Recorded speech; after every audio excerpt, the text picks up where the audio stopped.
Welcome to the George Brown College Library Learning Commons. This brief tutorial will demonstrate why it is necessary to always cite your work properly when conducting scholarly research. In academic writing, you must give credit for any ideas, words, or images you use in your work that you did not create yourself. Providing a proper citation is how you attribute and document the sources you have used.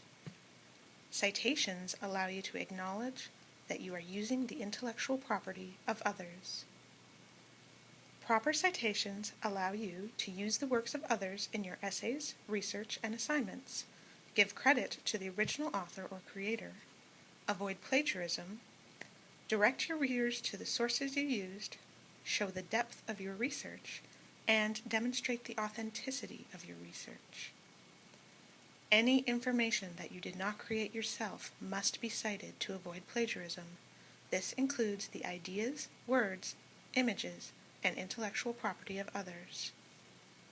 Information must be cited if it is directly quoted, paraphrased, or summarized. Quoting is when you put a passage from a source into your work word for word with no changes. Paraphrasing is when you put a passage from a source into your own words. A paraphrase alters the wording of the passage without changing its meaning.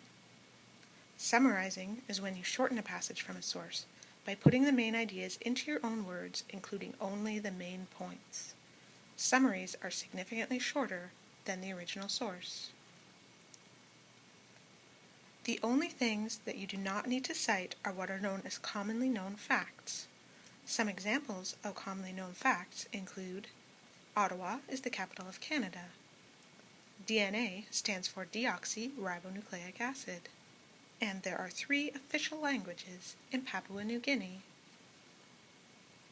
But how do you know if something is a commonly known fact? Commonly known facts can be thought of as information that is well known and uncontroversial. One way to distinguish a commonly known fact is if the information can be found in a wide variety of resources. What is considered a commonly known fact may change depending on your audience. If you are in doubt about whether something is a commonly known fact, cite it. In summary, you must cite your sources if you are using someone else's idea, quoting another person's words, paraphrasing another person's words or ideas, or summarizing another person's words or ideas. You do not have to cite information if you are using a commonly known fact, using your own idea, and not quoting, paraphrasing, or summarizing another person's words or ideas. What kind of resources do you have to cite? Any type of information source from which you used words, ideas, or images. This includes books, book chapters, journal articles, websites, lectures, interviews, and so on. But how do you cite your information? There are various citation styles to choose from. For example, APA, MLA, Chicago, etc. Your instructor will tell you which citation style they prefer you should use. If they don't, ask them. Always be consistent. Pick one style and use it throughout your entire paper. For more information, check out the tutorials and research guides on the library website at library.georgebrown.ca.